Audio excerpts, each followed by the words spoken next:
I think I have Harry and Meghan PTSD. Oh gosh. Saturation.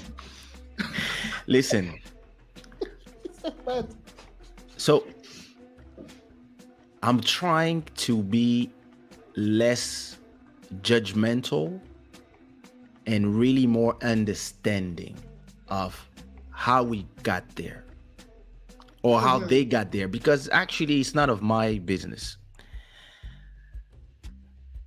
And I understand it's a very interesting conversation. I'm actually the same mix as you guys in reverse, meaning that my 25% Portuguese blood is invisible, but it's there. Just like you guys, was born in Congo and then lived all around the world. So many years in France, so many years in Portugal, and I understand what it is to be of a mixed culture. And when I arrive in somebody else's culture, when I went to Angola, for example, I went there to learn and to learn what is kuduro, what is funge, what, you know, like being city to city, like how does it feel to kiss a girl from Benguela? A learning. And Americans, whether they are white, mixed race, brown, or black, they arrive in others people country as people who've been taught their whole life that they are the center of the world, they are in the right, and they bring their not only their culture but also everything that's wrong about their country. The battle of the sexes, the battle of the cultural races. battle, the battle of the ethnies, all The that stuff, confusion, the all sins that committed by those confusion. before. Yes. Exactly, all that confusion. When I arrived in a country, when I arrived in Portugal 10 years ago, I didn't bring all the stuff from France, and I lived in France for 32 years before that. But I didn't go to Portugal and trying to change everything, trying to change the administration, trying to tell them how they're supposed to think, how they're supposed to talk, how they're supposed. You see all that stuff. Yes. I came humble, and it doesn't mean that I don't have my own traumas. It doesn't mean that whatever I was feeling, or even my cultural shock, even if it was just 2 hours away, it was still a cultural shock just for the fact that I had to go from speaking French to speaking Portuguese. But I tried to understand how it works here. Even politics is not the same from one country to another. But Americans, the French do that too. But the Americans are the number ones at that. They arrive somewhere, and the first thing they do, they're looking for, wait, where are the black clubs? Where do we band together? Hey, who are we against? And you're like, all of them that are coming to Lisbon, the first thing they do is they try to band together. They're not trying to mix with other people. They're trying to recreate that battle of that oppression that they feel, but they left America for that. So here you have somebody that comes to the UK and realizes that paparazzis exist, where the worst form of paparazzi are in the US. So if you're an actress and you are in a popular show, so you should know what paparazzi does and what tabloids do. Now, when you go Like to the TMZ. UK, please. Now, if you are in the UK, I understand that tabloids are a little different there, and they will talk about you. But if you arrive humble, you will not try to transform the UK into what it is not. Now, that's for her. For him, I believe that that person has been troubled since his mother died, and I completely understand. But when you are troubled because of that, and you believe that your mother was killed by the press, because that's what he believes, then you can. I've got a different theory about that one. You know what he said? He said in the interview yesterday. He said, "You guys are the two experts to the topic, so I'm going to let you guys talk." Oh, I'm not. I was just. No, when I woke up, I read there was an interview this morning, right? And he says, because Camila was trying to become better because she was replacing my mom. Everybody hates her. She had to make peace with the press to have good favors and good press. And then she made a pact with the devil because he believes that the press is the devil and that they killed his mom and that everything that has to do with the media, the press, is evil. So if you are a beautiful light-skinned girl with a magic pussy, this guy is the perfect prey. All you need to do is tell him that he's your dad. She did, girl. She looked like she prayed on his ass. Are you gonna protect me forever? I'll protect you forever. Yeah. Oh my God. The tears worked. Listen, I was in Ivory Coast one day, and after a show, I meet that girl. Very rarely I do things with groupies, but sometimes I meet that girl, and well, not anymore. He's married, so you know. Back in the days, I meet that girl. I meet that girl. The girl is like, first of all, she arrives out of nowhere on stage, and she was beautiful.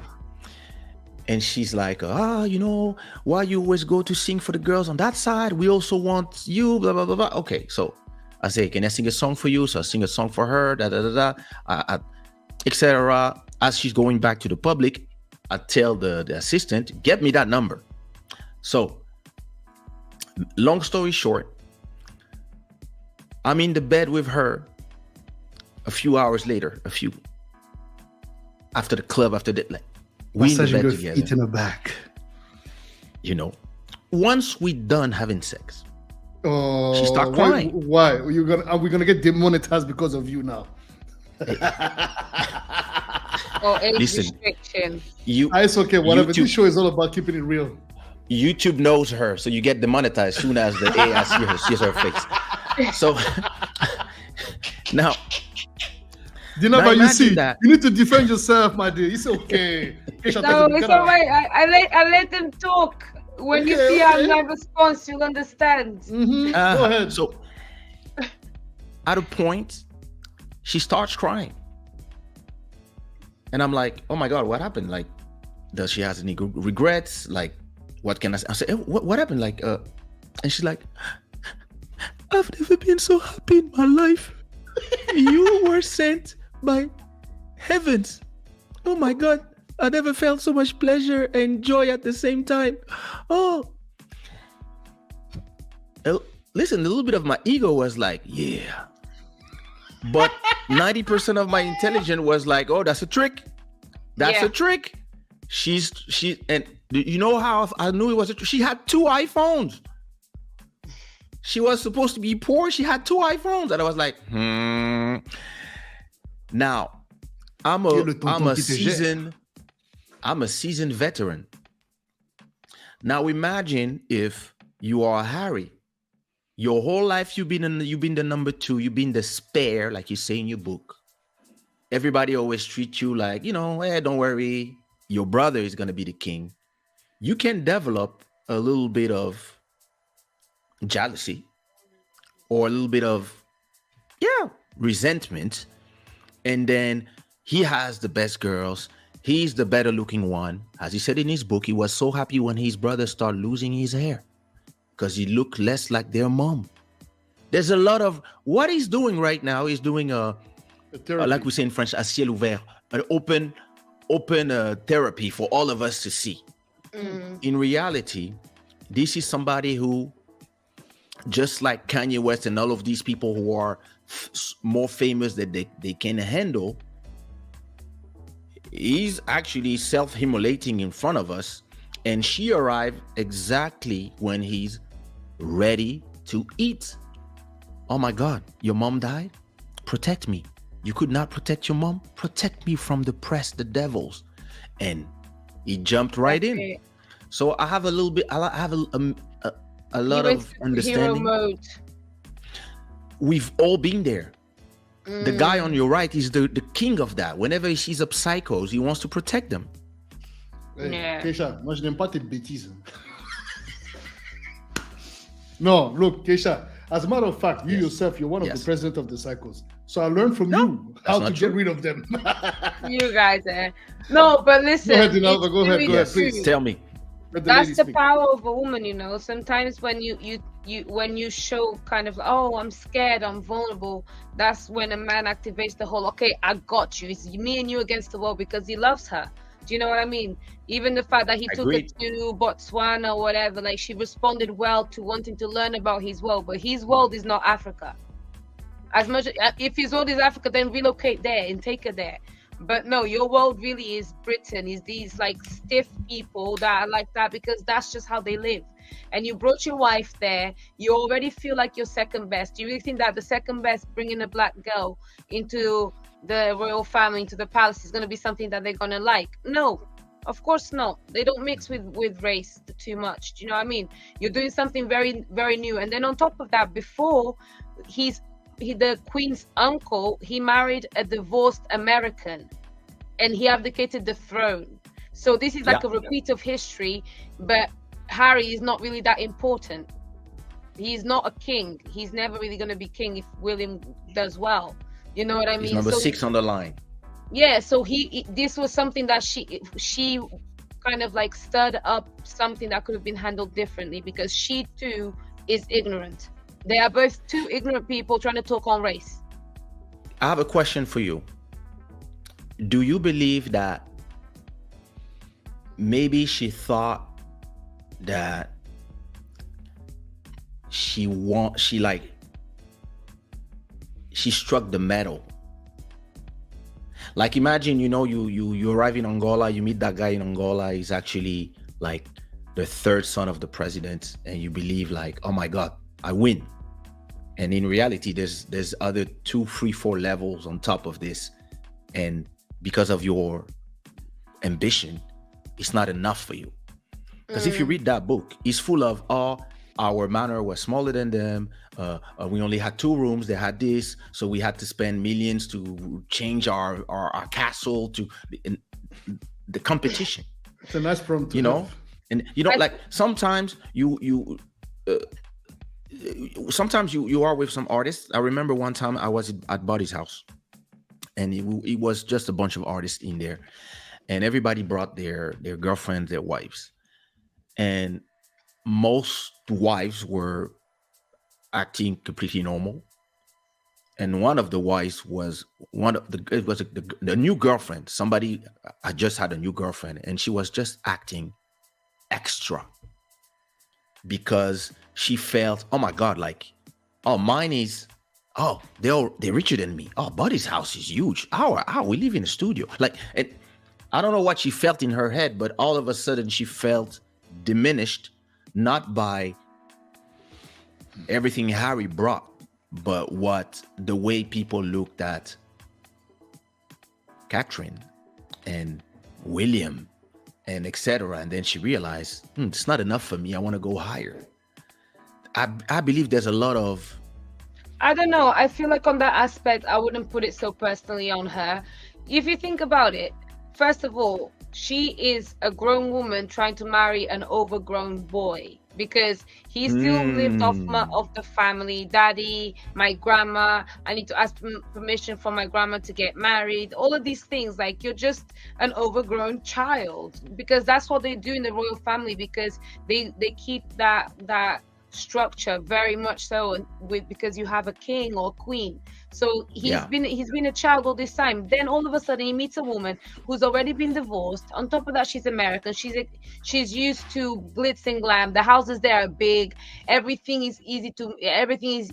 You can get a big house. You got a mansion. In England, houses are tiny.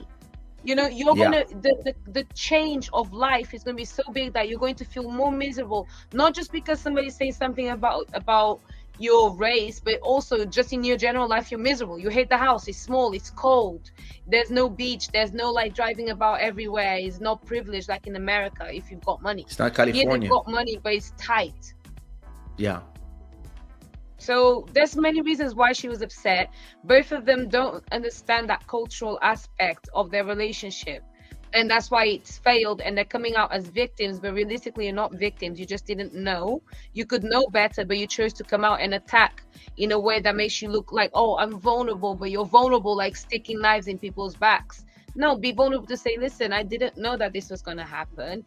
And now I realize like my family doesn't know about race, because in my family, we don't really speak to Black people. My grandma probably is the only person that spoke to African kings. He didn't speak to African normal people or Black normal people. If she went to America, the only Black person she spoke to would have been Obama, because he was president. So what are you talking about bringing Meghan Markle and making her feel so special? She's nobody. She's a commoner that's come into our family of privilege. We don't know where she comes from. Who is this person? Who is her mother? Who is her father? These people are going to join our bloodline? Of course. We get that in Africa as well sometimes. You know what I mean? They got dreadlocks. Of course. That's the point I was making earlier. Because, you know, we talk about, you know, I think Prester John, he was in the comments saying something about, you know, she knew very well she was entering a racist family. But you put it in a very interesting perspective, Dinalva. It's not so much of a question of racist. It's just, that's just what it is. That's all they know. And maybe, yes, there is certainly racism. It's their culture, though. And it's like, when you look at our African structures and families, I mean, people forget, we have castes in Africa. We have, like, we should not deny the fact. You know, if you come from a certain tribe, from a certain kind of family, you're not supposed to marry, like, you know, I mean, you got to marry between one another. And if you take somebody that's from a lower caste or whatever, I mean, it can be, if your family is very traditionalist, look, it's a problem. It's not even going to happen. He's lucky that the Queen even gave him permission to go marry a divorced American. You know why? I believe that she gave him permission is because he was always the joker. He was always that guy that got in trouble, was, I would not say uncontrollable, but I remember that when he got like in his 30s, that's when everybody started saying, Harry, he's growing up, he's having a bird now, he looks calmer. But he was always like the little crazy little brother, and he was fine because that was not him. There was 6 people before him, and his brother was the one that was supposed to be perfect. And maybe he feels strange for him. The problem with the culture of today is they are so fast to throw words like racism, misogyny, anger, hashtags. People are like, listen, personally, that whole conversation of what is the baby's color gonna be, I had it with my mother-in-law, who's Russian.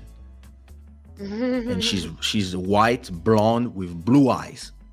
And my mom is half white, my father is 100% Congolese, and my father-in-law is 100% Guinea-Bissau. So the whole mix, we didn't know how my daughter would look.